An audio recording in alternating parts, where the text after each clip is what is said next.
Terlupa.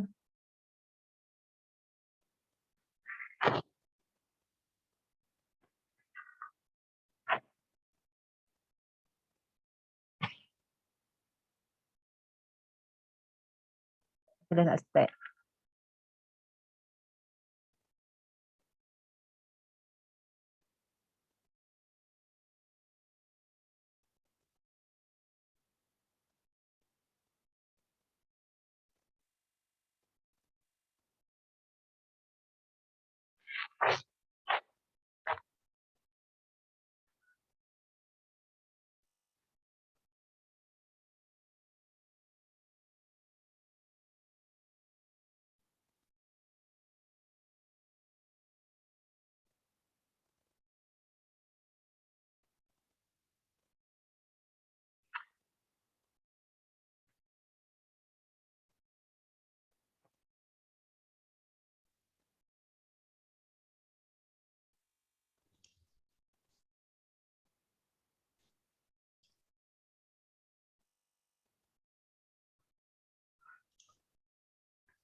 Kak Syeda pergi live FB Kak Syeda. Masuk dah ke? Sekejap ya, kejap. Ada orang minta link. Masuk dah. Sekejap ya. Assalamualaikum. Waalaikumsalam. Ayat berapa ya? Wabarakatuh. Ya, ya 90 Ustaz. 80? 90. 90. Kak Syeda ada buka majlis. Jemaah pun dah ada 13 orang. Kita boleh mulakan Ustaz ya, kalau tak ada ready. Okey, na'udzubillahi minasyaitonir rajim. Pergi Facebook, lupa pula.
Ustaz, kita boleh mulakan. Kita dah ready semua dah.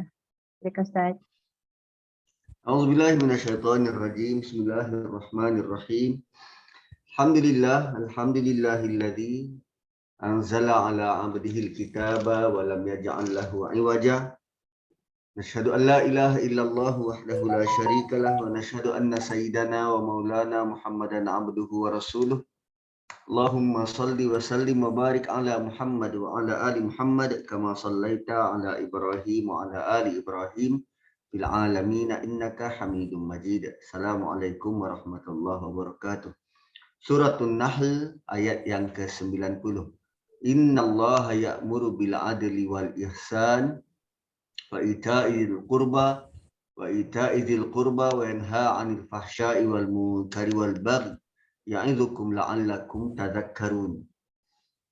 Wa aufu bi ahdillahi idza 'ahadtum wa la tanqudul aymana ba'da tawkidiha wa qad ja'altumullaha 'alaikum kafila innallaha ya'lamu ma taf'alun. Sadaqallahul azim. Ayat 90 ni adalah ayat yang sangat popular dan dimasukkan ke dalam khutbah yang kedua, dibacakan setiap Jumaat. Dan rata-rata jemaah lelaki akan hafal ayat ni. Akan hafal.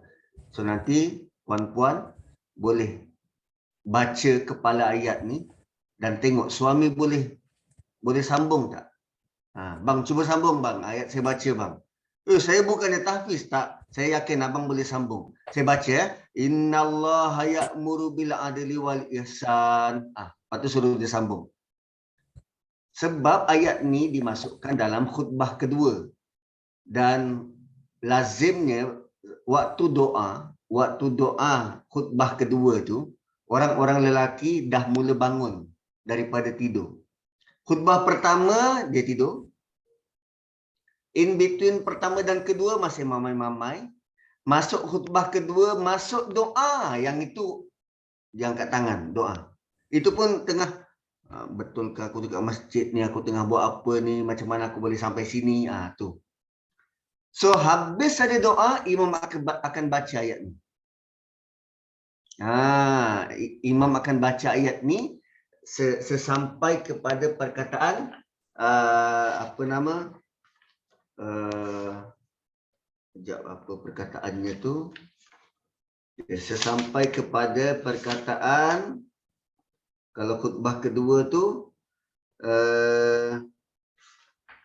ibadallah. Sampai perkataan ibadallah. So waktu tu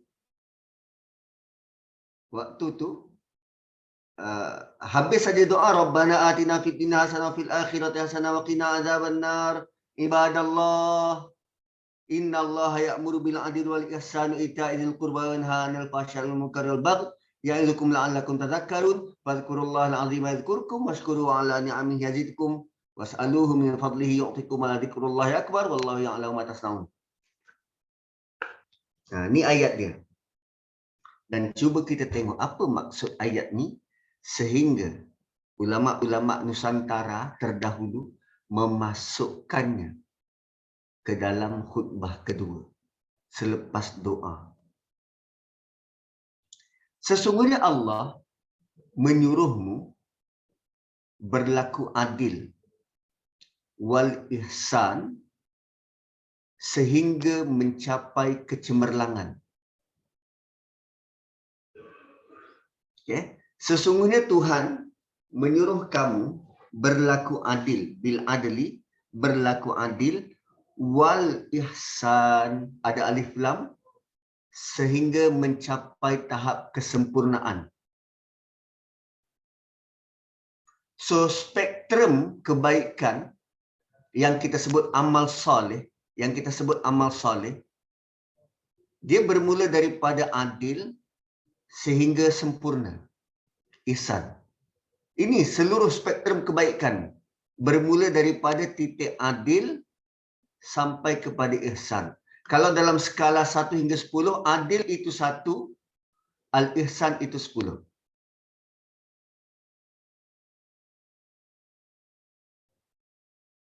Dan adil adalah benda paling basic untuk semua orang beriman. Untuk umat Islam, adil perkara paling utama, paling basic. Semua orang kena ada. Kerana jika dia tidak adil, dia sedang melakukan kezaliman.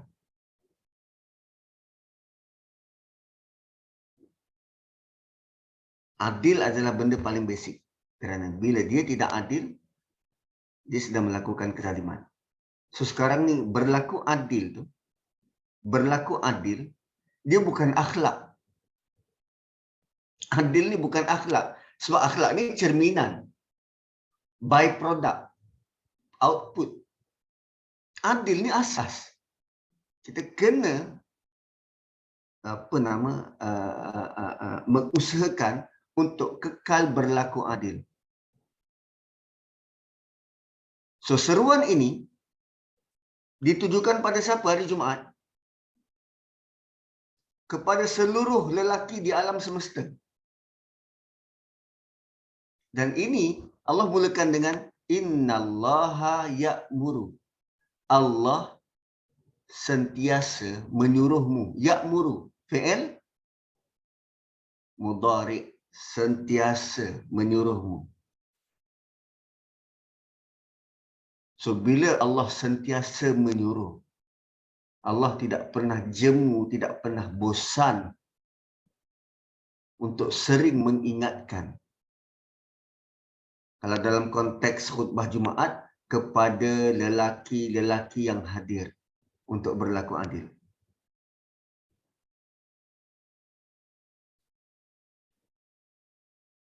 Bayangkan kalaulah lelaki-lelaki yang hadir itu sedar dan faham keperluan ini.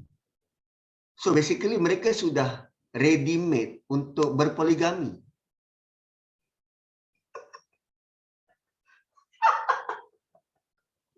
Kan? Tak gitu.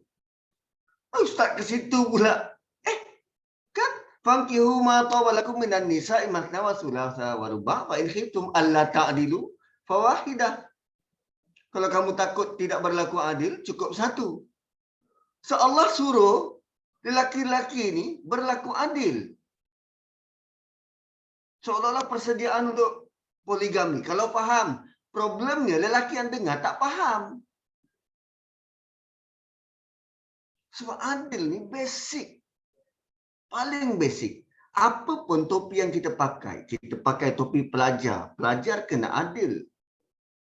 Pakai topi pensyarah. Pensyarah kena adil. Pakai topi peniaga. Peniaga kena adil. Pakai topi pembeli. Pembeli kena adil. Kan? Apa? Pakai topi imam. Imam kena adil terhadap makmum. Pakai topi makmum. Makmum kena adil terhadap imam.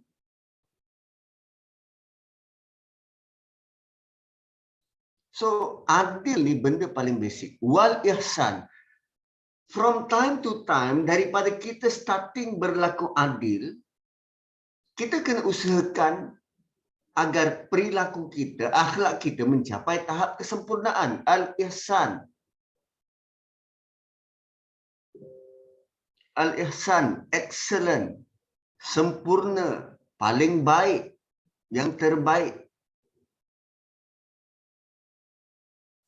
Dan bagaimana nak memulakan,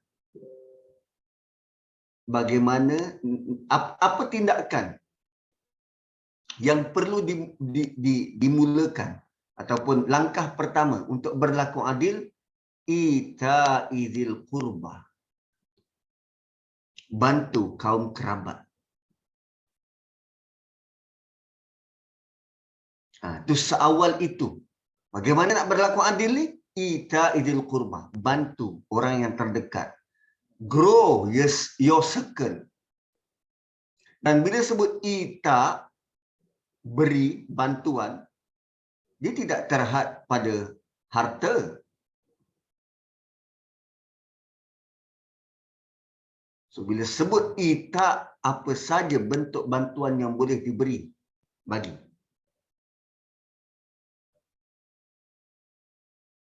Dan kita semua telah pun disediakan keupayaan, kemampuan untuk memberi. Beri perhatian, beri kasih sayang, beri nasihat, beri tenaga, beri masa, ita'idil qurba. Dan bila sebut tentang zil qurba, itu circle. Mak bapak, anak isteri, sepupu sepapat, orang yang terhampir, jiran tetangga, itu termasuk zil qurba.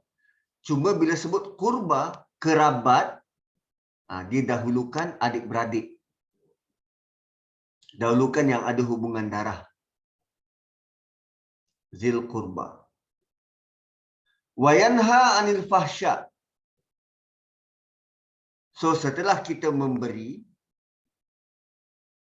sekarang kita menegah.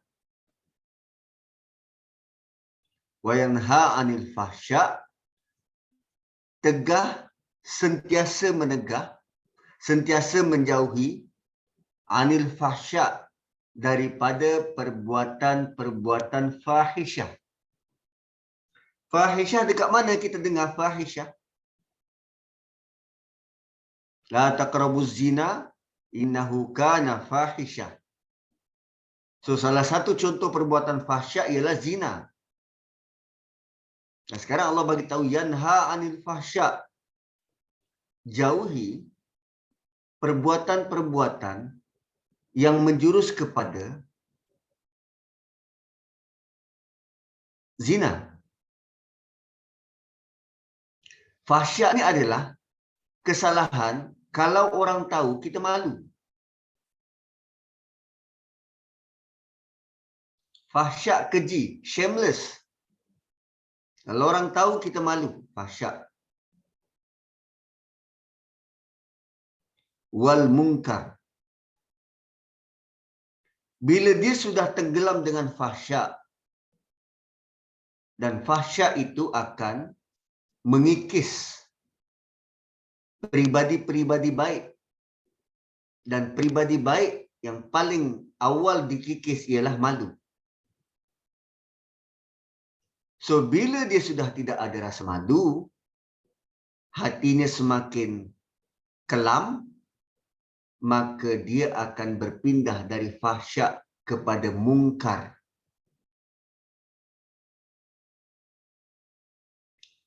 Dia berpindah kepada fahsyak, daripada fahsyak kepada mungkar. Dan bila dia sudah tenggelam dalam mungkar, kemungkaran. Mungkarnya apa? Benda-benda salah. Benda-benda yang orang tak buat. Menipu, merompak,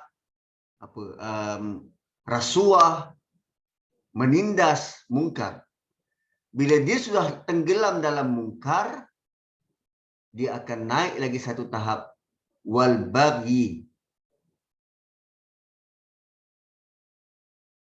Nah, itu tahap-tahap dia. Fahsyak, mungkar, dan baghi. Baghi ni apa? Di sini ditulis kezaliman. Baghi ini perbuatan melampau dan baghi adalah kesalahan yang melibatkan arahan Tuhan. Dia mula rasa agama ni menyusahkan. Dia mula rasa benda ni tak relevan.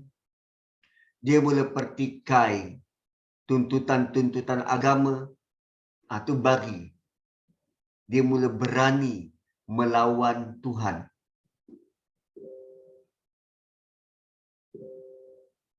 Ya'izukum. Kami nasihatkan kamu. La'allakum tazakkarun. Moga kamu beringat. Ya'izukum, kami sentiasa nasihatkan kamu.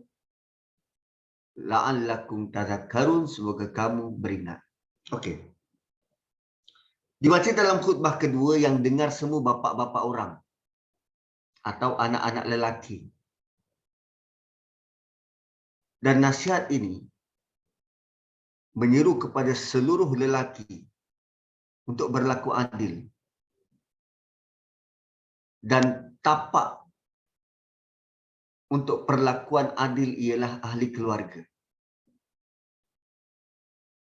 Terutamanya isteri. Tapak utama untuk berlaku adil adalah keluarga, terutamanya isteri. Ramai suami yang culas dari nak bayar nafkah. Sediakan kelengkapan, baju setahun sekali. Kan apa yang dia nak, apa yang dia nak makan, apa yang isteri suka, dia nak berehat, adil. Arahannya untuk berlaku baik, untuk buat baik, kan, daripada adil sampai ihsan. Contohnya, contoh paling utama, ita'idil qurba. Beri kepada yang dekat, beri kepada kerabat. Tapi bila menegah, Allah bagi 3 peringkat. 3 peringkat. Peringkat pertama, tegah daripada fahsyak. So, bila dah ada isteri, berhentilah daripada mesej perempuan-perempuan lain yang tak berkaitan. Fahsyak. Jagalah hati, jaga pandangan mata. Jaga emosi. Fahsyak. Kerana bila layan fahsyak ni, yang asalnya suam-suam kuku, kan, mesej janda, gelak-gelak ketawa, berbasikal bersama. So dia akan pergi kepada mungkar. Check in hotel. Sedangkan ada isteri kat rumah ni. Bawa outstation bersama. Dan akhirnya bila ditangkap, maka mula menyalahkan Tuhan. Wal bari.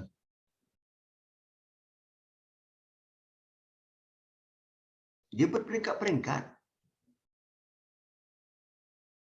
So kalaulah lelaki-lelaki lihat ayat ni dengan dalam. Oh, dia peringatan yang cukup besar. Cukup besar. So, ya'izukum la'allakum tadhakkarun. Kami sentiasa memberi kamu nasihat. Memberi kamu mau'izah. Nah, mau'izah nanti kita jumpa dekat ujung surah ni. Mau'izatil hasanah. Nasihat-nasihat yang baik. Sekarang Allah bagi nasihat. Dan ini bentuk nasihat dari Allah. Kerana untuk buat baik, dia ada spektrum dia daripada adil sampai ihsan. Tapi untuk kejahatan, dia jika kita semakin hanyut dalam perkara-perkara yang tak sewajarnya, kita akan terus tenggelam dan tenggelam dan tenggelam. Akhirnya kemuncaknya ialah melawan Tuhan. Okay, next. Wa'ufu bi'ahdillahi idza ahadtum. Dan sempurnakanlah janji. Sempurnakanlah perintah Allah bila kamu berjanji. Wa'ufu bi'ahdillahi idza ahadtum. Wala tanqudul aymana ba'da taukidiha. Dan jangan kamu mencabuli sumpah selepas kamu bersumpah atas nama Tuhan. Wa qad ja'altumullaha 'alaikum kafila. Sedang kamu menjadikan Allah sebagai penjamin. Innallaha ya'lamu ma taf'alun. Allah tahu apa yang kamu buat. So bila berjanji, terutamanya menggunakan nama Tuhan. Bila berjanji, terutamanya menggunakan nama Tuhan. Tanpa sedar sebenarnya, atau kita tak pernah tahu pun, bahawa kita sedang menjadikan Tuhan sebagai penjamin. Kan ramai je orang-orang dulu yang buat pinjaman, cari guarantor, cari penjamin. Dia lari daripada bayar yang kena kejar oleh bank penjamin. Dia tak bayar, penjamin bankrupt. Allah bagi tahu kalau kau berjanji, terutamanya bila guna nama Tuhan. Insya-Allah. Kan guna nama Tuhan. Dan kita tak buat. Maka ja'altumullaha 'alaikum kafila. Kamu telah guna nama Tuhan untuk dijadikan penjamin. Wow. So bukan mudah-mudah nak guna nama Tuhan. Innallaha ya'lamu ma taf'alun. Allah tahu apa yang kamu buat. So, bila berjanji, tunaikanlah. Dan Allah associate janji yang guna nama Tuhan itu sebagai ahdillah, janji Allah.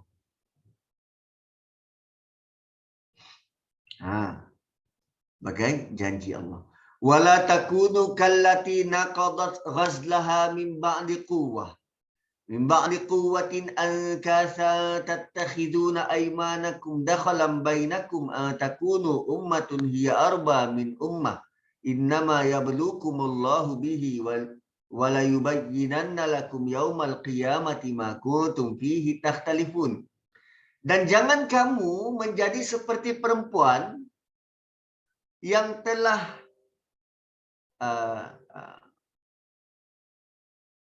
sebab yang buat tafsir ni mungkin bukan orang yang pandai menjahit.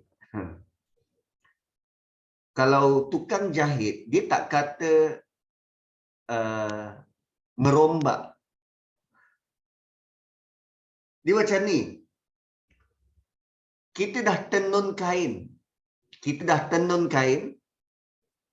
Apa perkataan yang dipanggil untuk kita buka satu-satu benang tu? Merombak, Merungkai. Merungkai, Merungkai. mengurai. Mengurai. Mengurai. Dia Ha, merungkai. mengurai kain. Maksudnya kita bukan tukang jahit dah tu. Kak Rizal jahit tu. Dia pernah jahit Kak Rizal tu. Kan kita dah jahit, kita buka balik jahitan tu. Tetas.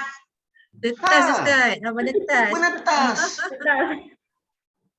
Lupa. So janganlah kamu menjadi seperti perempuan yang menetas satu persatu benda yang dah dipintal. Sesudah dia selesai memintalnya dengan kuat dan teguh, kan dia tetas balik, dia tetaslah. Ke merombak? Kalau Dia bukan jahit. merombak. Kalau dah jahit, detas Ustaz. Kalau jahit dia tetas. Ini dia inilah Pintal. buat cross stitch. Ini pintal Ustaz, dia macam knitting tu. Knitting jadi dirungkai. Knitting. Dirungkai, bukan diketas. Maksudnya Ketas kalau dia jahitan. daripada benang satu-satu dijadikan tenunan ataupun dijadikan apa? Tenunan. Alas mungkin. Cross stitch mungkin. Benda yang kekal teguh, tidak terungkai. Sesudah dia selesai memintalnya kuat, teguh. Dengan kamu menjadikan sumpah kamu sebagai tipu daya. Tattakhiduna aymanakum dakhalan bainakum. Allah bagi perumpamaan. Sumpah yang kita buat ni, dia umpama kita lay down sesuatu yang kukuh. Tapi bila kita tidak tepati janji, kita seolah-olah merosakkan apa yang kita dah buat. Menjadikan sumpah kamu sebagai tipu daya untuk mencabuli ataupun untuk mungkir janji sesama kamu. Kita dah bina janji, katalah untuk ikat tali pertunangan. Dah bina masing-masing beri komitmen untuk capai apa yang dijanjikan. Tapi di tengah jalan, kerana ada fahsyat tadi, muncul pula orang kedua, ketiga, keempat, kelima. Dan akhirnya janji itu terungkap. Sama macam janji-janji yang lain. Sebab tu Allah mulakan dengan innallaha ya'muru bil adli wal ihsan. Janji ini perlu disertakan dengan adil dan perlu disempurnakan. Antakuna ummatun hiya arba min ummah. Disebabkan adanya satu golongan yang lebih ramai dari golongan lain. Dalam jual beli misal kata. Nak korban ni kan. So ada surau ni datang nak beli kambing. Saya book harga 1,500 untuk grade A. Datang masjid yang ada modal yang lebih besar, nak cari kambing, kambing dah habis. Tinggal kambing tu. Orang tu beli berapa? 1,500. Saya letak 1,700 lah. Dah janji dengan orang tadi tu. Tapi sebab ada datang yang lebih besar, lebih kuat, jadilah 1,700. Antakuna ummatun hiya arba min ummah. Sebabkan ada satu golongan yang lebih ramai, lebih kuat dari golongan yang lain. Sungguh, Allah hanya nak uji kamu. Berlaku macam tu Allah nak uji. Innama yablukumullah bi. Dan Allah guna perkataan bala. Innama yablukumullah bi. Sebenarnya apa yang berlaku itu Allah nak uji je. kamu boleh kekal adil atau tidak. Kamu boleh penuhi janji atau tidak.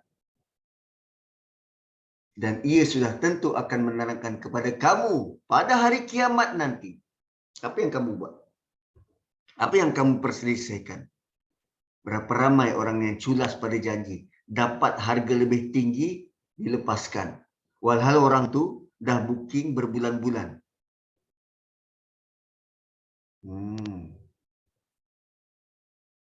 So teguran itu dalam surah ini, dalam ayat yang ke-92. Contoh yang Allah bagi, ibarat perempuan yang memintal kain dan bila dah siap, dibuka balik. Walau syaa Allah la ja'alakum ummatan wahidah. Kalau Allah nak, Allah boleh dia jadikan kamu umat yang satu. Ummatan wahidah. Umat yang satu. Walakin akan tetapi yudillu may yasha. Allah sesatkan. Tak. Allah tak kata dia. Yudillu, disesatkan. Siapa pelakunya tak tahu. Yudillu dalam majhul, bina majhul. Yahdi itu maklum. Pelakunya tahu. Pelakunya kita tahu siapa. Allah yang beri petunjuk. Tapi yudil, tak. Allah tidak akan menyesatkan orang. Unless kalau orang tu memilih untuk sesat. So yudillu may yasha, kita boleh translate sebagai disesatkan siapa yang memang cari jalan untuk sesat, siapa yang nak sesat. Wa yahdi may yasha, dan diberi hidayah kepada siapa yang nak. Siapa yang nak dapat hidayah tu. Wala tus'alunna amma kuntum ta'malun, dan kamu bakal disoal. Kamu pasti dan pasti dan pasti. Wala tus'alunna, itu penegasan kat situ, ada tasydid. Kamu pasti akan ditanya. Pasti akan ditanya. Amma kuntum ta'malun, apa yang kamu amal.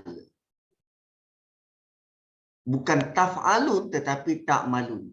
Apa yang kamu rancang untuk buat. Apa yang telah kamu plan sungguh-sungguh untuk laksanakan. Wala tus'alunna amma kuntum ta'malun. Kenapa Allah tak buat je kita ni sebagai satu ummah? Walau syaa Allah la ja'alakum ummatan wahidah. Apa maksud ummah wahidah ni?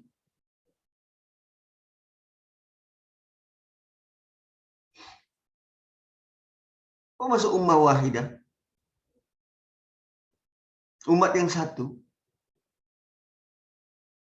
Kenapa tak sebut walau syaa Allah la ja'alakum mu'minan? Semua beriman. Atau kalau Allah nak, kami jadikan semua orang Muslim. Semua orang beriman. Kenapa ummatan wahidah?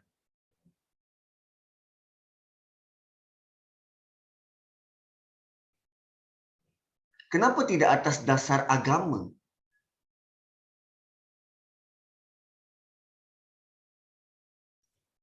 Atau dia atas, yang ini ni atas dasar kesatuan.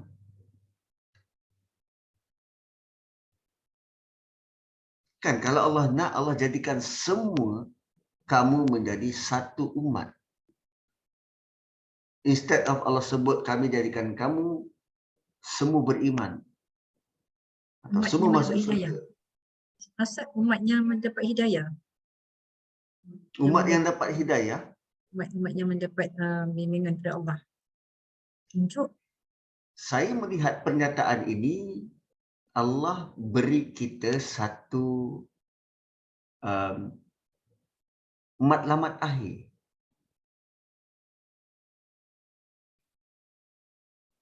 Contoh macam ni, apa nama?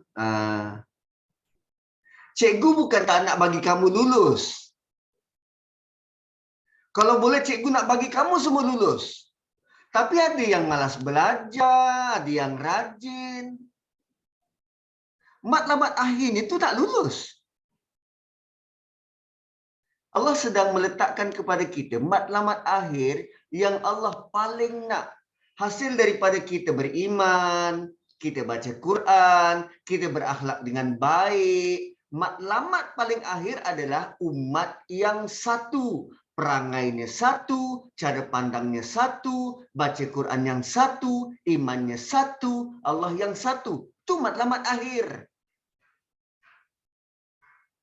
Suatu daripada awal, Allah tidak jadikan semua manusia menjadi satu umat.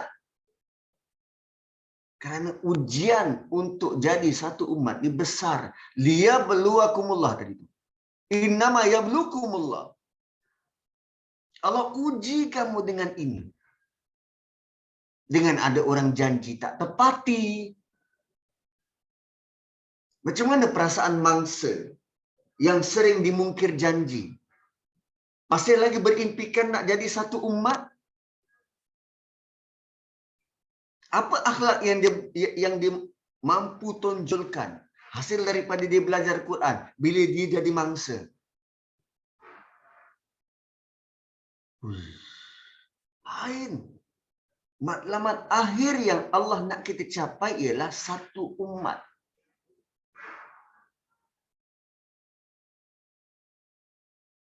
Dan rata-rata kita menanggap hidup kita ni hanya untuk kita yang jadi baik. Orang lain tak apalah dulu. Kita dulu nak jadi baik. Sedangkan proses itu perlu bersama-sama.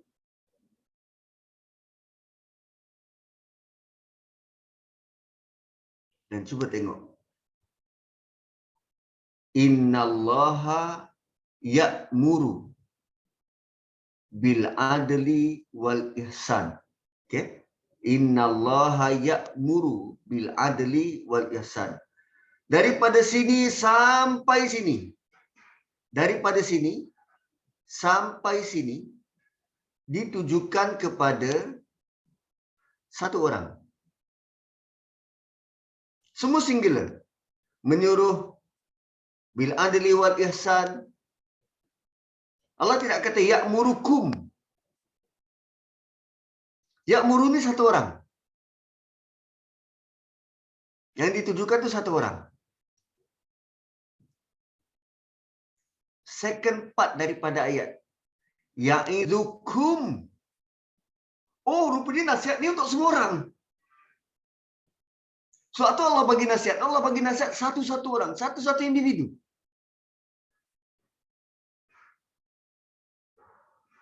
Dan Allah tutup dengan aku nasihat kamu semua. Semoga kamu semua.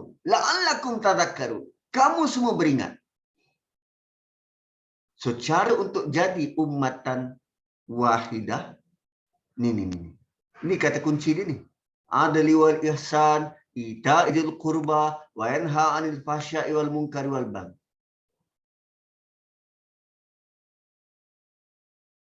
Untuk jadi ummah wahidah. Kalau setiap individu berusaha untuk jadi adil.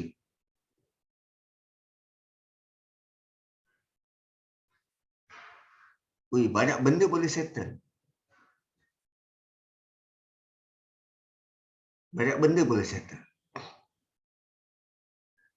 Takkan ada kes-kes pembuli jalan. Adil.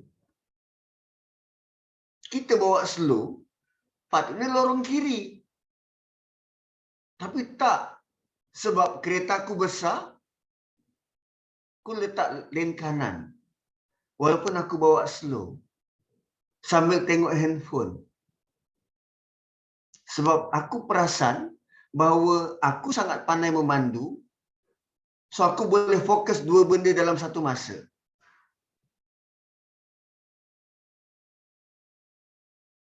Kalau boleh fokus dua benda dalam satu masa. Lagi banyak benda boleh settle. Sedangkan kita tahu kita takkan boleh fokus dua benda dalam satu masa. Akulah orang paling sibuk. Akulah orang paling penting. Sebab kalau aku tak balas mesej ni sekarang, aku pasti mati dan masuk neraka. Macam tu. Sudah-sudahlah tengok handphone waktu mandu. Adil. Tapi kita tak nampak tu sebagai adil. Okay.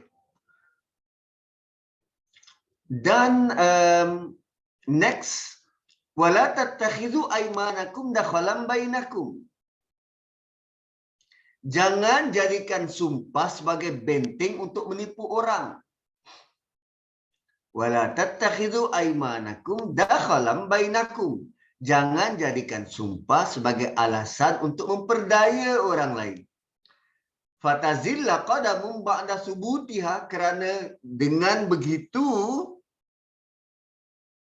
tazilla, tergelincirlah qadamun, kakimu, ba'da subutiha, selepas dia tetap.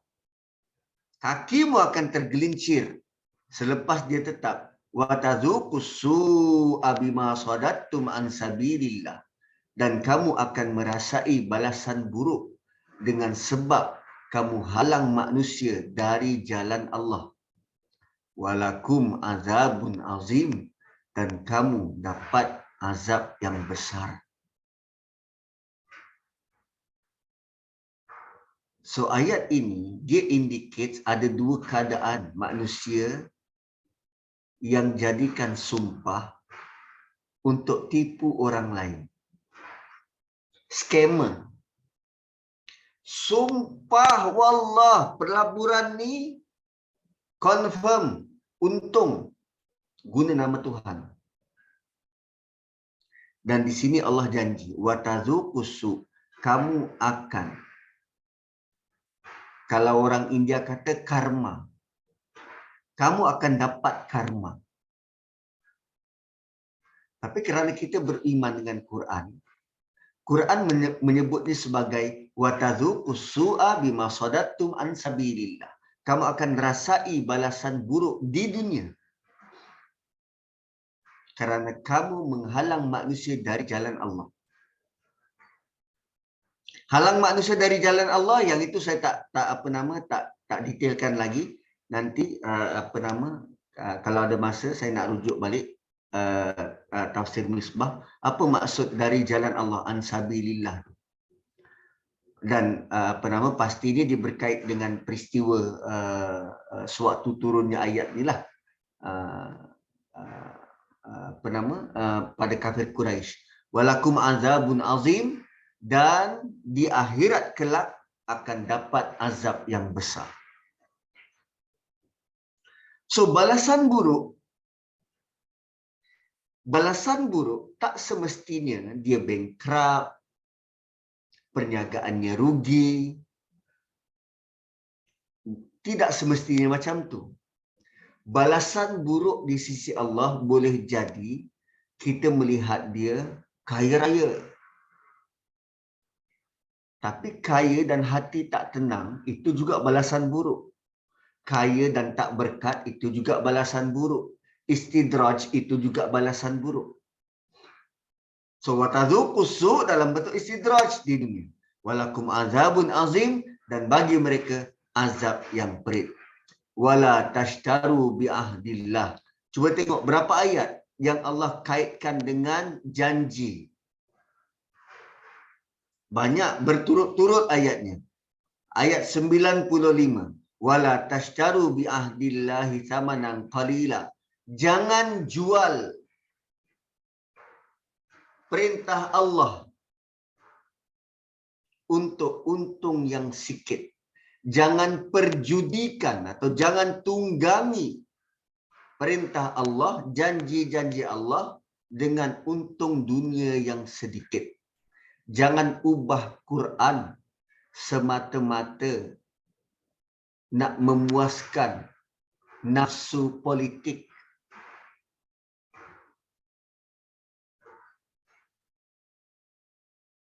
Jangan cari jalan untuk memuaskan hati orang. Innama indallahi huwa khairul lakum in kuntum ta'lamun. Kadang pertembungan dua huruf yang hampir sama, dua huruf yang sama baris berbeza ni sukar kita nak sebutkan. Innama indallahi huwa khairul lakum. So kena sebut satu-satu lah. Innama indallahi huwa khairul lakum in kuntum ta'lamun. So tolong jangan jadikan dunia sebagai matlamat. Lalu kita dengan mudah menjual ayat-ayat Tuhan. Kerana Allah bagi tahu apa yang ada di sisi dia. Khairun. Khairun. Tuan-puan, perkataan yang sama kita jumpa khairun. Sewaktu Allah tanya kepada orang beriman, apa yang Allah datangkan pada kamu? Kan ayat mana? Ada dalam surah ni, ayat sebelum ni. Kan bila ditanya kepada orang beriman, apa yang Allah turunkan buat kamu? Qalu khaira, mereka kata penuh dengan kebaikan. So kita dapat Quran ini, nilai dia khairun. Innama indallahi huwa khairul lakum. Apa yang ada di sisi Allah tu benda yang sangat baik dan sangat menguntungkan. In kuntum ta'lamun. Itu pun kalau kamu tahu. Quran ini sangat menguntungkan, sangat baik. Itu pun kalau kamu tahu. Ma'indakum yanfad. Apa yang ada di sisi kamu akan lenyap. Wa ma'indallahi baq. Dan apa yang ada di sisi Allah kekal selama-lamanya. Apa doa yang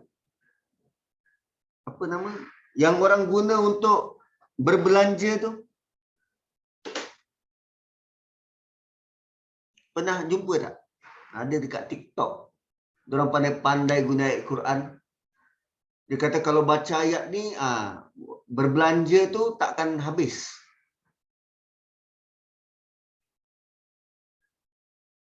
Apa? Dia ada tu. Apa?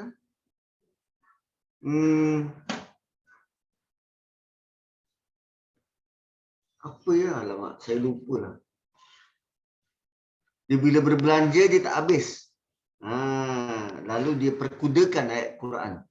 Allah bagi tahu kat sini, ma'indakum yanfad. Apa yang ada di sisi kamu. Yang ujung dia ada yang macam nifak ke apa Ustaz kan? Ya.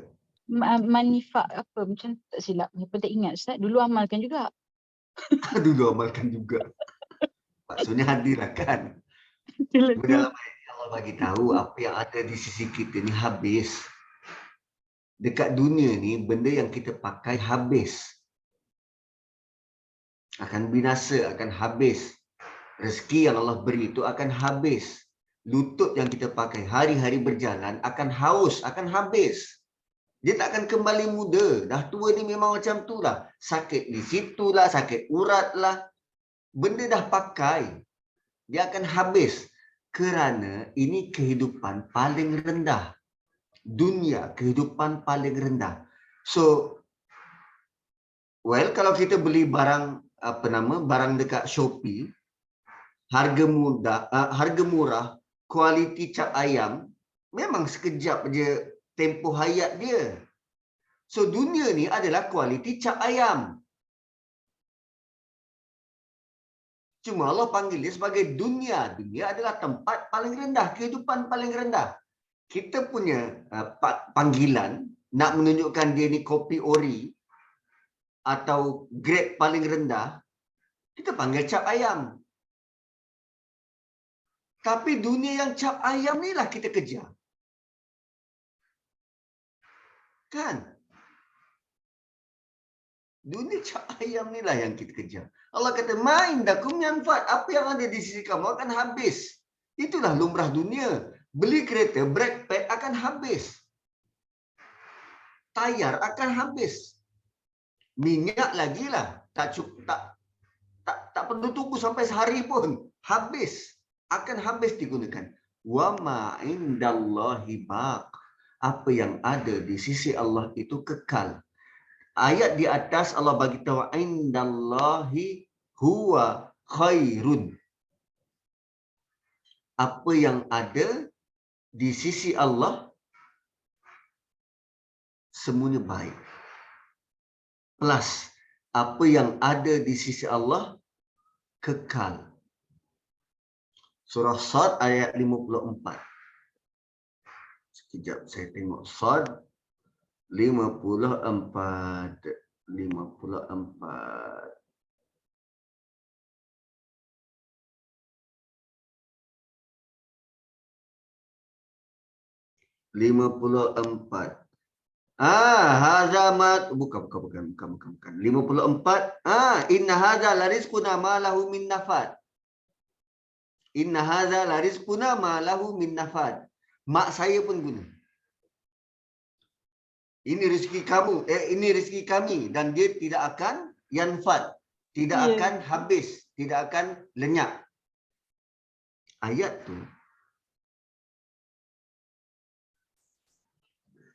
tu cerita suatu orang-orang dekat syurga.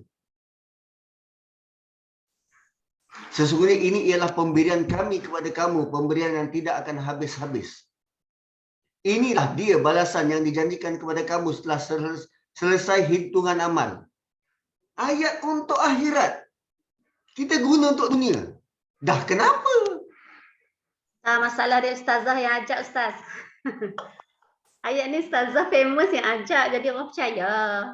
Aduh. Itulah Janganlah dia, macam Ustaz. Sedih lah Ustaz. Ayat-ayat ni dia. kadang-kadang untuk amal. Orang awam percaya Pening, je pening. ustaz. Dia tak faham apa benda dia ikut je lah. Punya banyak orang share. Baca tafsir je kot. Dia baca tafsir je. Dia tak tadabbur. Dia baca kitab. Dia pun mungkin Bukan, dah dia baca dia punya saja. terjemahan ayat sahaja. Bukan Dia baca terjemahan. tafsir. Baca terjemahan. Bukan tafsir. Tak tu tafsir. wajar lah macam tu. Kita itulah antara wala tasyaru bi ahdillahi thamanan qalila. Kita nak kejar dunia yang cap ayam ni dengan kita baca ayat Quran semata-mata, tumpuan tu dunia. Janganlah macam tu. We are better than this kan. Kita lebih baik daripada ini dan nilai Quran itu lebih daripada apa yang dunia boleh tawarkan. Dunia ni kita makan habis. Apa nama kita pakai habis. So, wa ma indallahi baq. Bukan sahaja kekal tetapi dia pada level top notch. Dia level tertinggi. Dan level tertinggi betul, sardin cap ayam. Level syurga itu sesuatu yang tak mungkin kita boleh gambarkan di dunia. Sebab tak ada yang setara. Malah langit pertama pun kita tak tahu level kehidupan mereka macam mana. Ini level paling rendah. Level kehidupan di langit pertama pun kita tak tahu macam mana. So walanajziyannal ladzina sabar. Allah, kami akan balas orang-orang yang sabar. Ajrahum, dengan pahala, bi ahsani ma kanu ya'malun. Dengan yang lebih baik dari apa yang mereka buat. Cuba tengok, cuba baca balik ayat ni slow. Kami pasti akan balas wala najziyannahum. Lam dekat situ lam sumpah. Kami sumpah, kami akan balas. Daripada ayat awal tadi, Allah sebut tentang janji, tentang sumpah, guna nama Allah. Sekarang Allah bersumpah. Kami sumpah, kami akan balas. Wala najziyannahum. Wala najziyannal ladzina sabaru. Kami bersumpah, kami janji akan beri ganjaran kepada orang yang sabar. Dan ganjaran itu lebih baik dari apa yang dia buat.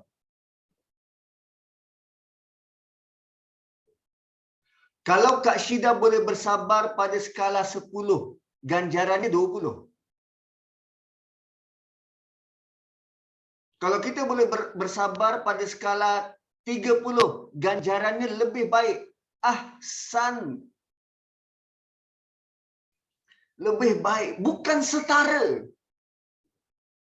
Kau sabar 1, aku balas 1. Tak. Allah kata lebih baik. Dan bila sebut lebih baik, Allah tak mention berapa.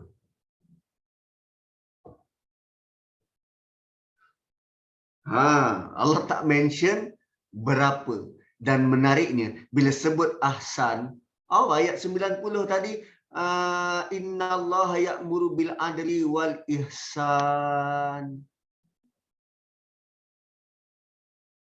Kalau standard untuk kita, perlu laksanakan sehingga sempurna, excellent. Bayangkan jika Allah beri ganjaran lebih baik dari itu.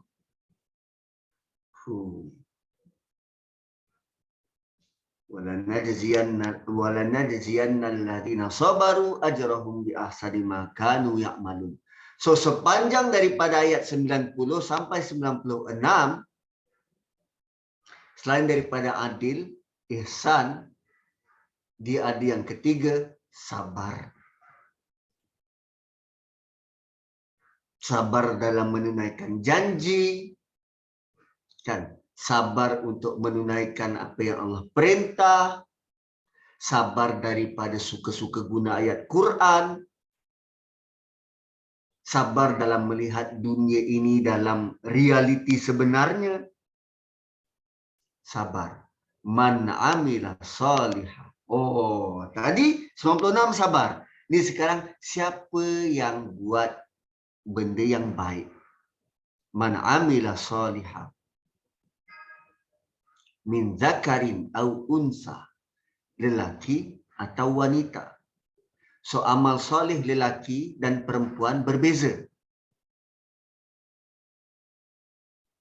Wa huwa mu'min.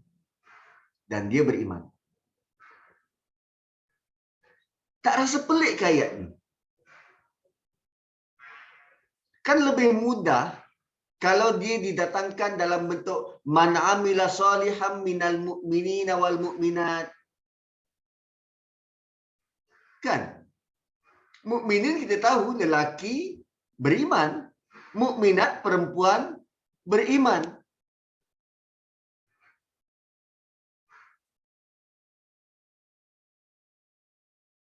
Kan? Kenapa tak mukminin dan mukminat terus? Kenapa min zakarin au unsa wa huwa mu'min?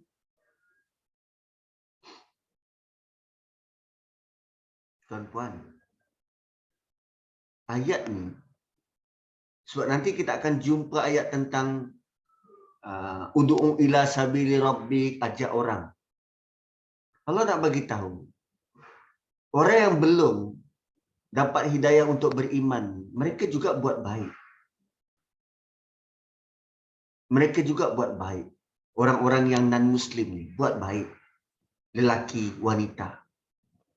Kita yang tengok diorang buat baik, jangan condemn. Kau buat baik pun tak gunalah. Tak dikira. No, jangan. Sebab kita tak tahu masa depan dia. Kita tak tahu boleh jadi dengan kebaikan yang dia buat, maka hatinya Allah pilih untuk diberikan hidayah dan dia peluk Islam. Allah bagi tahu siapa yang buat baik, lelaki dan perempuan, dan dia masuk Islam. Falanuhyiyannahu hayatan thayyibah. Kami akan pastikan kehidupannya kehidupan yang baik. Kalau saya nak melalui hidup yang baik, Allah kata buat baik. Amal saleh. Kita buat amal saleh bukan untuk Tuhan. Maksudnya kita buat amal saleh ni, dengan amal saleh yang kita buat, Allah tidak semakin besar atau tidak semakin berkuasa. Tak. Allah tiada sebarang kaitan dengan amal soleh dia. Dengan amal soleh kita. Maksudnya, Allah tidak terkesan dengan perilaku amal soleh kita. Amal soleh yang kita buat, kita dapat manfaat. Manfaatnya apa? Falanuhyiyannahu. Kami akan hidupkan dia. Hayatan thayyibah. Kehidupan yang baik.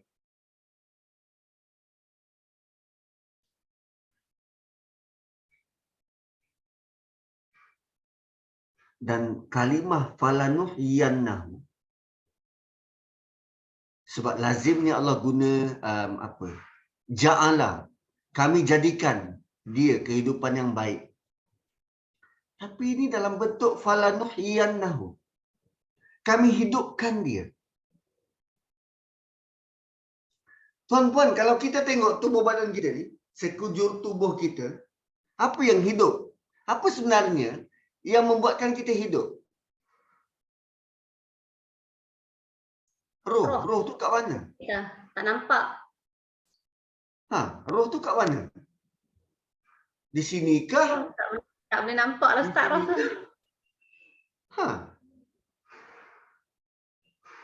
Yang menghidupkan kita ialah hati. Kan? Hati. Hati tu bila hidup, maka baiklah hidup kita ni. Bukankah Nabi kata, ala fil jasadi mudghah, idza salahat, salahal jasadu kulluh, idza fasadat, fasadal jasadu kulluh. Ala wahyal qalbu. Bila elok hati tu, maka eloklah seluruh tubuh. Maka bila seluruh tubuh elok, hati tu elok, kehidupan dia elok. Walanajziyannahum ajrahum bi ahsani ma kanu ya'malun. Tadi sabar dia satu bahagian, Allah beri ajrahum bi ahsani ma kanu ya'malun. Sekarang amal soleh satu bahagian yang lain juga Allah beri ajrahum bi ahsani ma kanu ya'malun. Kenapa tak digabungkan sekali? Kerana ada beza. Sabar lazimnya berkait rapat dengan tekanan. Amal soleh lazimnya berkait rapat dengan usaha. Fizikal. Sabar, tekanan perasaan, emosi. So kalau kita nak rap 96 dan 97 ni, 96 adalah tentang fauzun. 97 adalah tentang falah. Tu perbezaan. Kedua-duanya bermaksud berjaya. Tapi berjaya dalam bentuk apa? Berjaya kerana apa? Falah kerana usaha dia. Macam petani berusaha dan dia dapat menuai. Fauzun kerana daya tahan dia. Dimaki, dicaci, dia tak berubah. Dia kekal, cekal. Fauzun. Cekal dan berjaya.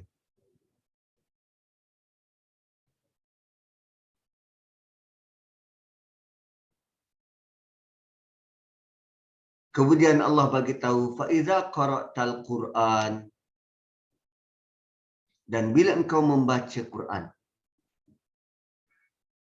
fasta'iz billahi minasyaitonir rajim, maka hendaklah engkau mohon perlindungan pada Allah dari syaitan. Arahan. Bila baca Quran, fasta'iz billah, mohon perlindungan pada Allah. Baca Quran kan ayat Allah, takkan perlu minta lindung. Banyak je orang baca Quran tergelincir. Macam tadi yang kakinya tergelincir tu. Banyak. Kan? doa berbelanja tu harap-harap tak tergelincir lah tu. Doa berbelanja, maka mintalah perlindungan pada Allah. Sebab kita buat benda baik. Kita buat benda baik. Dan benda baik yang kita buat, syaitan tak suka. So, kalaulah dengan baca Quran, ibadah tertinggi, kan, baca Quran, kita perlu minta perlindungan pada Allah, maka apa kes dengan ibadah-ibadah seperti sabar dan amal soleh yang lain?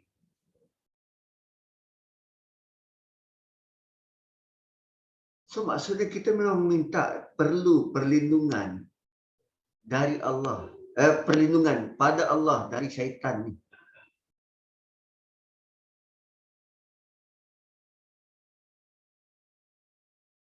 Kan apa nama kawan kita Ayat Ibrahim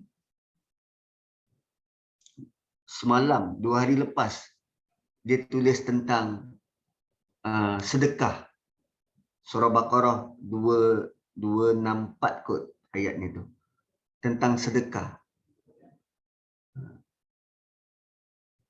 Lepas tu saya menyampuk bagi contoh anak angkat. Kita bela anak angkat daripada kecil, bila besar dan berjaya dilupa kita. Mak-mak ni biasanya waktu jumpa raya atau anak-anak dia balik, dia terkenang. Dulu tu aku yang bagi makan tu. Separuh badan dia membesar kat rumah ni lah. Sekarang dia lupa aku. Niatnya mungkin nak bercakap-cakap, berborak-borak, berbual. Tapi kalam-kalam itu yang bahaya.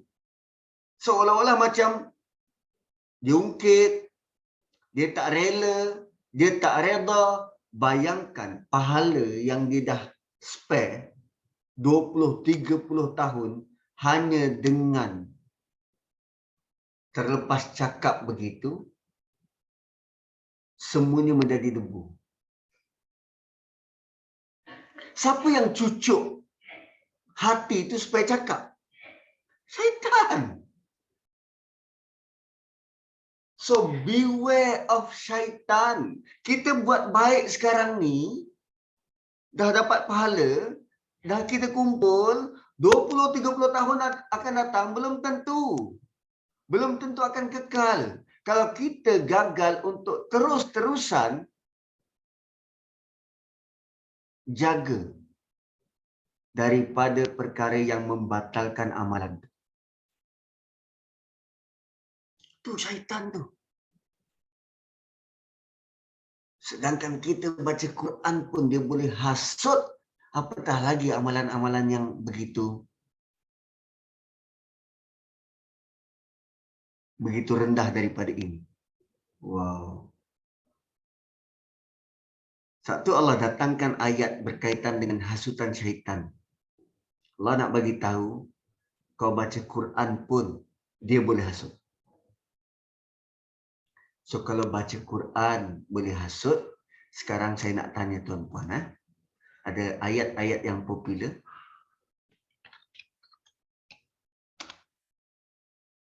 Ayat-ayat popular. Surah yang saya nak tanya. Lazimnya kita baca ayat ni untuk apa?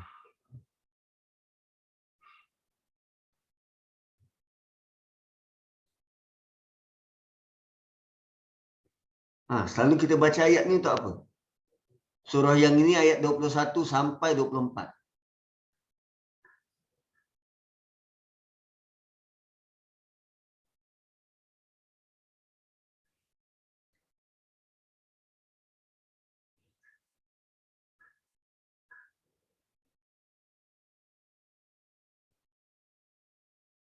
Pernah hafal kan?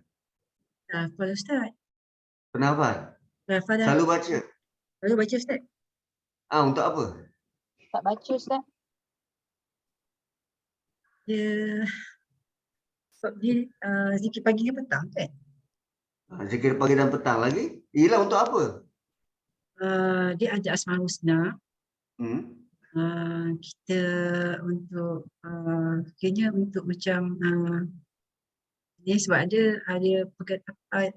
nama-nama Allah kat situ berkaitan dengan sifat-sifat Allah sebagai orang kata peringatan kita lah pada untuk petang dan pagi kita tu lah yang kita buat ikut semua tu.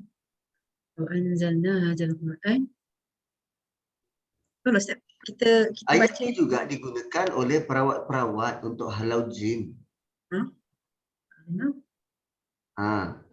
Kalau orang kerasukan, ini antara ayat-ayat yang dibaca, maka jin tu pun akan lemah, tewas dan lari. Ini antara ayat ni lah. Banyak lagi ayat yang lain. Tapi antara ayat yang dibaca ini. Ayat-ayat ruqyah ni. Ayat ruqyah, okey. Cumanya, jin yang dengar tu faham. Lalu dia tunduk, akur dan lari. Kita yang baca ni terkesan tak?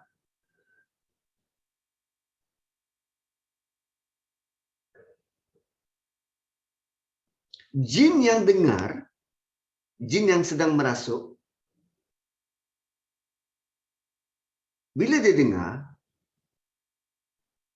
dia faham, dan dia keluar dari badan orang tu. Kan, dia rasuk orang, bila dia ruqyah, jin tu dengar, dia lari. Orang yang baca, kita yang baca ayat ni, kita terkesan tak dengan ayat ni? Ada impak tak? Sebab tu ayat sebelum tu cerita pasal gunung tu bila diturunkan ayat Quran hancur. Patutnya kita macam tu lah kan. Sepatutnya kita khusyuk. Patutnya hati kita terlebih dahulu hancur. Kita perlu gerun dulu. Sekarang ni, syaitan datang dalam bentuk macam mana? Kau guna ayat ni power. Boleh tundukkan jin. Tapi orang yang baca, kita tak tunduk. Tu siapa lebih teruk tu Ustaz? Kita ke jin kalau macam tu? Saya tak nak teruskan lah. Saya tak nak teruskan. kena sebiji lah. Allahu Akbar. Subhanallah. Syaitan datang dalam bentuk begitu. Tak sedar pun. Ayat tu tak berkesan untuk kita. Tapi dengan jin, berkesan.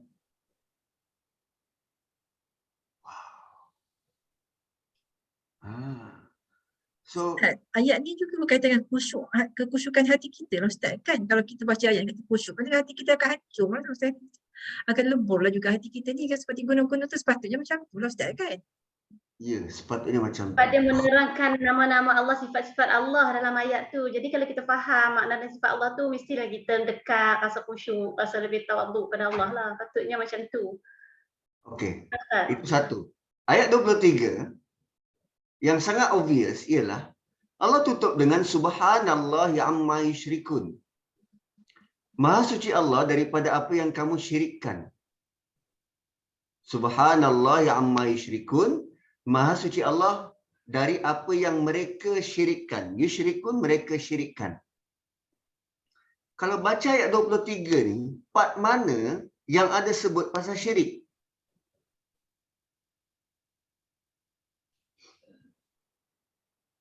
Kan saya dah tadabbur ayat ni. Tapi kali ini dalam bentuk berbeza. Part mana yang ada unsur syirik?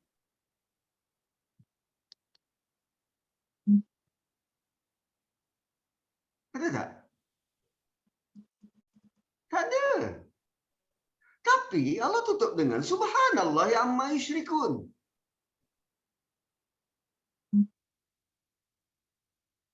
Sebab kadang manusia, dia rasa dia besar. Dia ambil perkataan dia mutakabbir.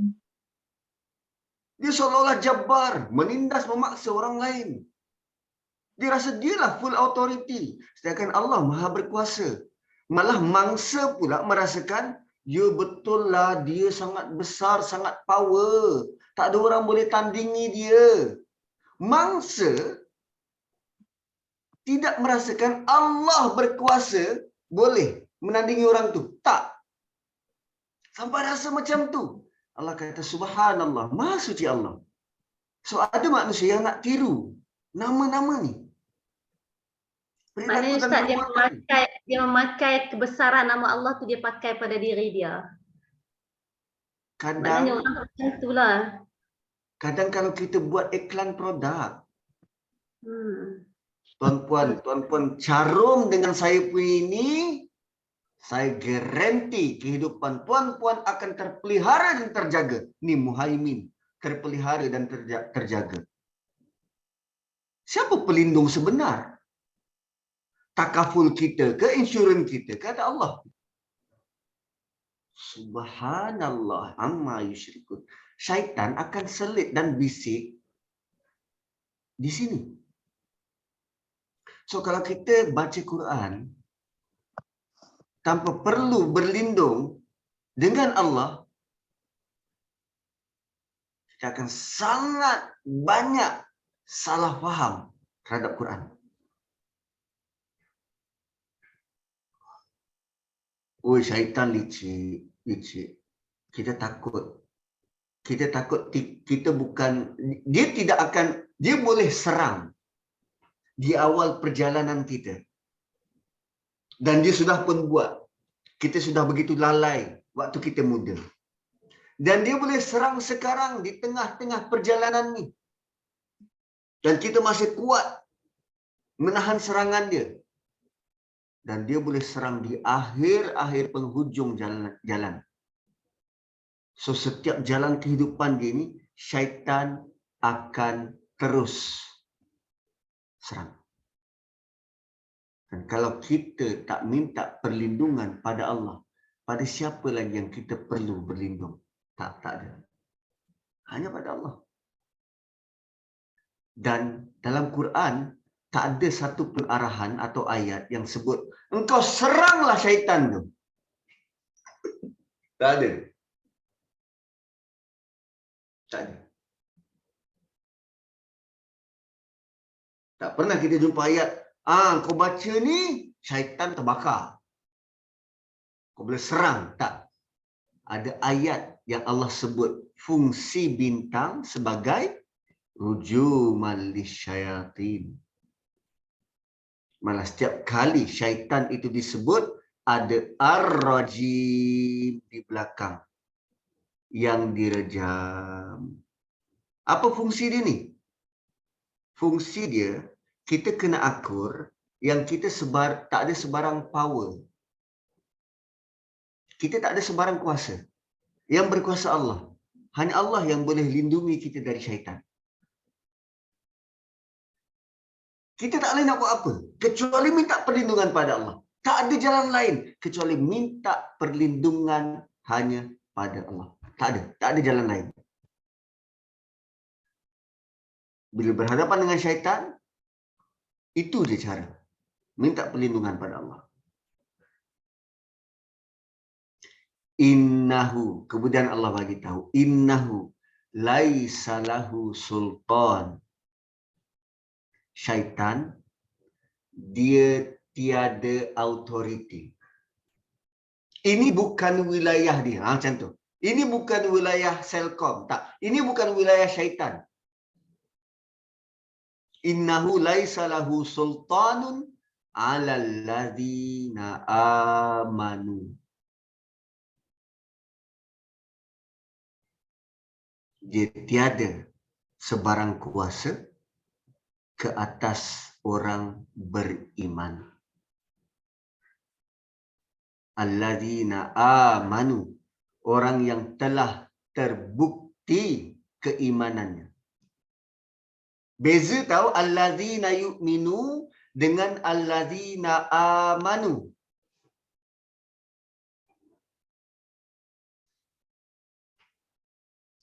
Alladzina yu'minun fi'il mudhari', alladzina amanu fi'il madhi.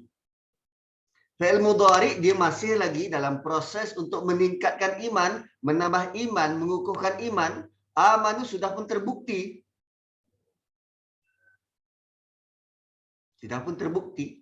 Wa ala rabbihim yatawakkalun. Oi, dua syarat.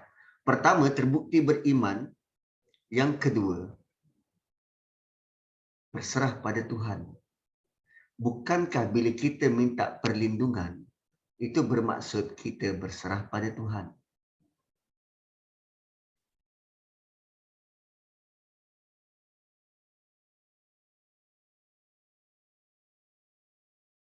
(99) Syaitan tiada kuasa. 100 syaitan berkuasa. Innama sultanuhu. Sungguh pengaruh syaitan itu, dia berkuasa. Alal ladzina yatawallawnahu. Terhadap orang-orang yang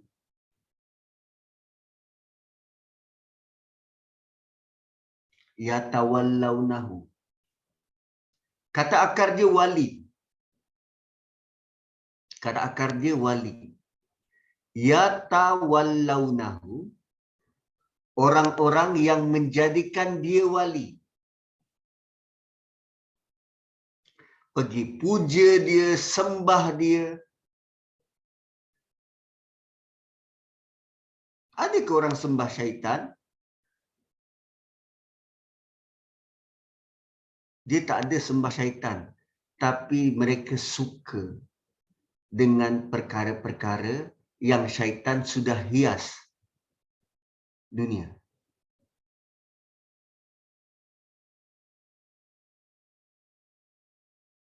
Kita takkan boleh hidup tanpa wang. Wang kan dunia. Menyembah wang sama macam minta syaitan jadi wali, menjadikan syaitan sebagai pemimpin. Walladzina hum bihi musyrikun. Dan mereka mensyirikkan Tuhan. Itu yang subhanallahi amma yusyrikun. Pada surah Hasyr tadi, ada orang-orang yang meniru nama-nama, sifat-sifat itu untuk dikenakan pada diri. Kamilah pembela.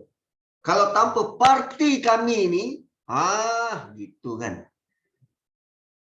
So perkataan-perkataan seumpama itu. Kan ada banner. Dia siap buat banner. Tanpa parti kami, kamu tak akan boleh makan. Siapa yang beri rezeki pada kamu selama ni? Wow. Innama sultanuhu 'alal ladzina yatawallawnahu walladzina hum bihi musyrikun. Lebih malang bila kita tegur, dia tak nak berubah. So cuba tengok ciri-ciri di mana syaitan tiada wilayah dan di mana syaitan ada kuasa, ada wilayah.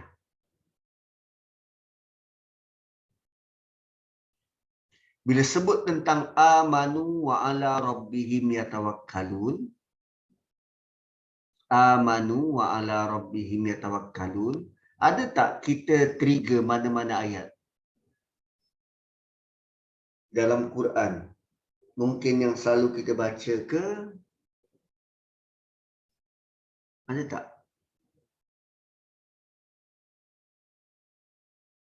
Amanu ala rabbihim yatawakkalun, ada tak? Ayat-ayat yang macam biasalah baca ni Ustaz. Tapi di mana?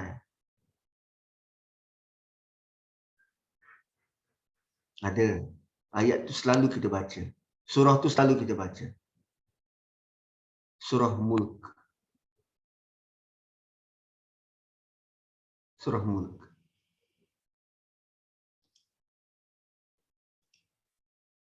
Di mana surah Mulk? 2 ayat terakhir. Qul huwar rahman amanna bihi wa alaihi tawakkalna. Oh, rupanya kita setiap malam sedang mengakui, berikrar untuk kita lepas, bebas daripada pengaruh syaitan.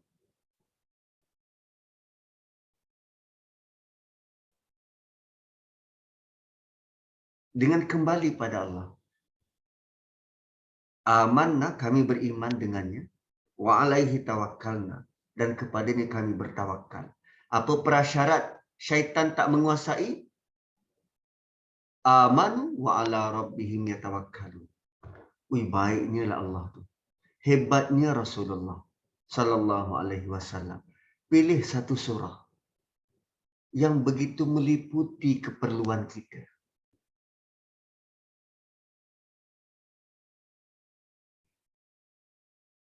Wow. Dahsyat. Wih, dahsyat. So, dengan baca suratul Mulk, memahaminya, kan kita dah lalui memahaminya, maka rupanya dia jalan keluar untuk kita tidak terus-terusan diburu oleh syaitan. Syaitan tak upaya untuk memesongkan. Kan tergelincir sikit-sikit tu, well, manusia memang lemah. Tapi untuk benda yang besar-besar, so kekal bersama Quran. Maka Allah pasti akan pandu hidup kita. Barakallahu li wa lakum. 11.30 saya kembalikan kepada moderator.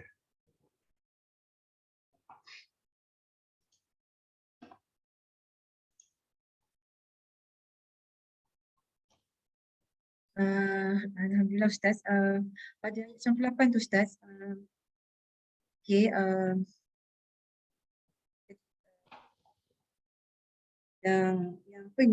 yang la amanu dengan la amanu, dia maknanya dia beriman tapi dia dah ada sikap tawakal yang tinggi pada Allah. Ada perbezaan tadi dua tu kan. Amanu dengan satu lagi Ustaz tadi sebut tadi. Yu'minu. Yu'minu. Ustaz, dalam Al-Baqarah ayat 3 tu, alladzina yu'minun. Maknanya kita dalam proses untuk beriman lah, maksudnya yang tu kan, sedang fi'il mudhari' itu yang tu. Jadi kita dalam proses untuk melaksanakan solat, beriman kepada perkara gaib dan menginfakkan harta maksudnya. Jadi kita belum sampai kepada tahap mana lagi lah kita macam ni. Kita belum sampai tahap kepada bertawakal, beriman dan bertawakal lagi lah maknanya. Jadi maknanya level dalam proses. Level lah Ustaz. Level iman lah maknanya yang ni sekarang. Ya. Maknanya dia ada dua peringkat lah. Bila orang sebut dalam Al-Quran, ya ayyuhallazina amanu, ya ayyuhallazina amanu kan, untuk beriman tu dia orang yang kita sekarang ni kalau baca Quran sebelum ni, bila sampai kat situ kita pukul rata je Ustaz. Kasih dah lah pukul rata je. Oh, yang beriman. Tapi sebenarnya dia ada dua kita kena tengok pada la amanu dan yu'minu tu kan. Yu'minu tu berbeza dua tu. Bila sebut tu ada peningkatan, ada dua tingkatan yang berbeza keimanan orang-orang yang beriman tu. Ditambah sikit. Contoh ya ayyuhalladzina amanu dalam surah Hujurat. Kan 5 kali kan dalam surah Hujurat. Dan surah Hujurat turun bila? Surah Hujurat turun bila? Surah Hujurat ni turun masa dia Madinah. Selepas surah dia hadir tu selepas surah Fath. Selepas surah Fath. Dan surah Hujurat ni di hujung dakwah Nabi. Di hujung dakwah Nabi. Tahun yang katalah Nabi wafat pada tahun ke-13, surah Hujurat ni tahun ke-12, tahun ke-11. Di hujung. So bila di hujung, sahabat ni tidak layak digelar yu'minun. Mereka telah terbukti beriman dengan peperangan, dengan macam-macam ujian. Dan mereka ternyata taat. So Allah panggil mereka dengan, hai orang yang terbukti beriman. Ya Allah Ustaz, maknanya ayat-ayat seruan 88 ayat seruan dalam Al-Quran ya ayyuhallazina amanu tu khas untuk orang yang memang telah pun beriman. Kalau macam kok ni ya Allah Tuhan takutnya. Macam tak sampai Ustaz. Allahu akbar. Macam tak sampai lagi. Takutnya. Kita takut gitu macam tu kan, macam tak sampai. Macam duk minum lagi ni. Alladzina yu'minuna bil ghaibi wa yuqimuna Ustaz. shalah. Maknanya kalau misalnya tadi Ustaz katakan kalau yu'minu tu adalah mudhari, kemudian amanu tu adalah madhi. Tapi apa yang akak faham juga yang ayat-ayat seruan tu ya ayyuhallazina amanu tu maknanya kita yang telah beriman, yang telah Islam tetapi juga dalam proses dalam memperbaiki diri juga Ustaz. Sebab iman kita nipis, kadang-kadang tebal, kadang nipis. Kan Ustaz kan tak semestinya Boleh? beriman tu macam ada iman orang yang dah betul-betul macam para nabi or whatever. So jadi maknanya yang dimaksudkan di sini orang yang telah mengaku Islam tetapi Islam mereka itu belumlah begitu kukuh macam kita lah Ustaz kan. Kita telah beriman tetapi iman kita ni belumlah, kita masih dalam proses. Yu'minun juga maknanya Ustaz. Maknanya bukan iman Amanu boleh kita fahami dalam bentuk sudah berbekas. Iman tu sudah membekas di hati. Dan kita juga yu'minun dalam proses untuk mempertingkatkannya, untuk tambah. Baik. So maknanya yang mudhari tadi ni islah lah Ustaz kan, dia lebih pada islah lah. Untuk upgrade yourself, alright? Okay, baik Ustaz. Terima kasih. Alhamdulillah.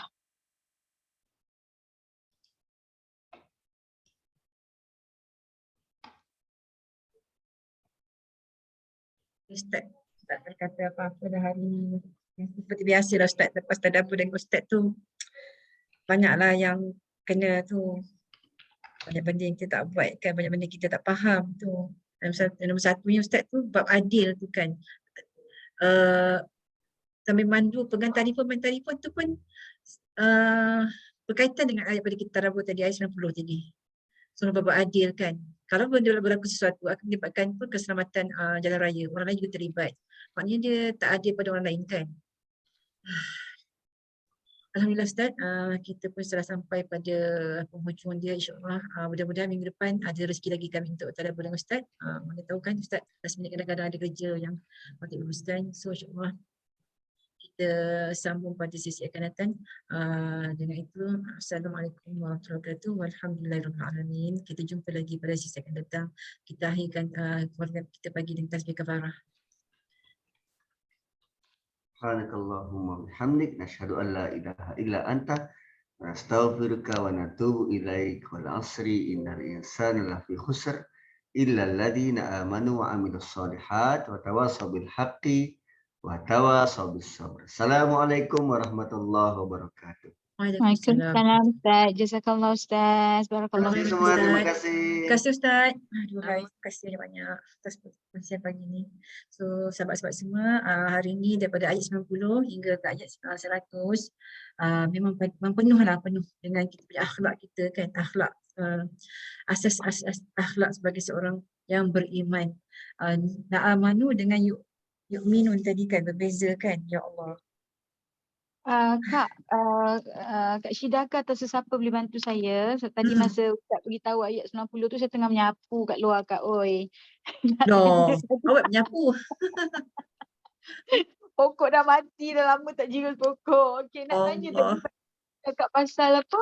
Pasal tahap-tahap daripada memula tu kita ikut ajakan dia, kemudian lepas tu kita keji, lepas tu mungkar, lepas tu akhirnya kita berdusta atas nama Allah tu. Siapa ada yang tu?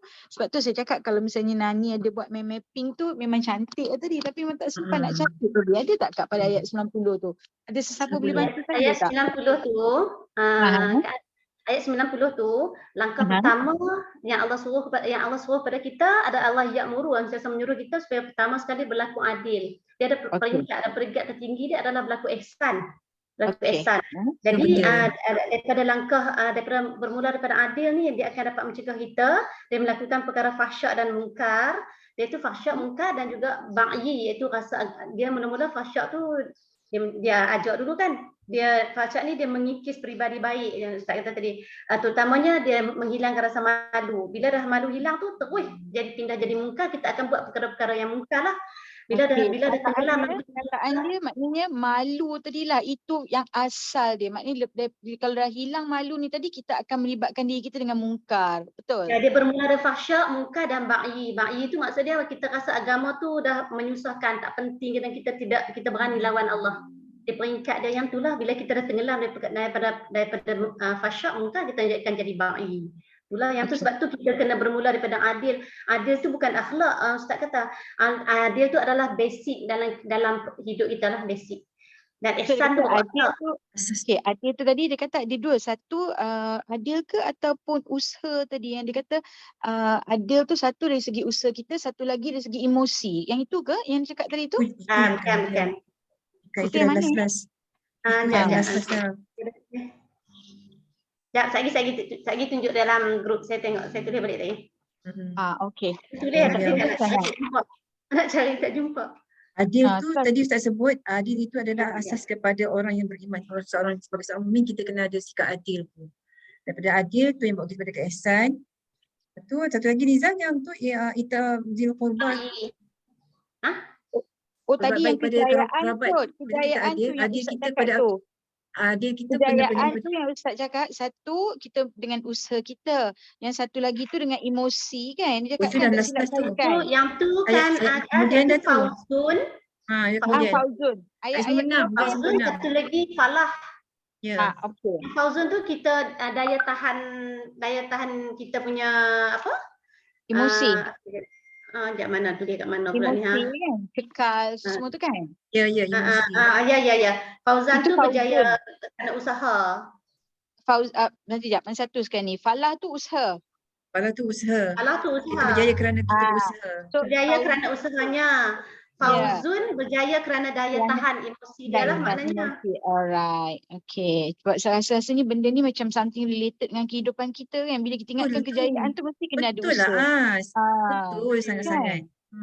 So jadi macam saya terdengar sambil menyapu tu kan, terdengar ni ya Allah Tuhanku hari ni. Yang tadi Ustaz cakap kita tu bila cerita tentang sabar pada ayat 96 tu dia berkaitan dengan tekanan perasaan atau emosi kita.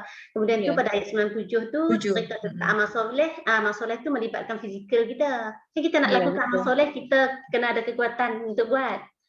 Ya, betul. Maknanya tak boleh hilang lah, tak boleh, memang berganding lah ayat 96 dengan 97 tu.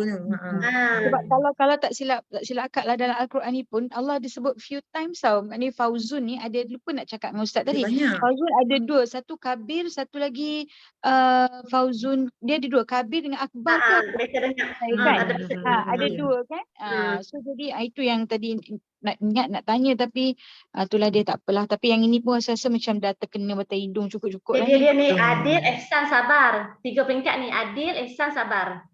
Adil mula-mula, lepas tu akan melibatkan ihsan. Itu sabar. So daripada ayat 90 sampai ayat 96. Okay, kisah dia tu. Okay, alright. 96 tu sabar kan? Sabar.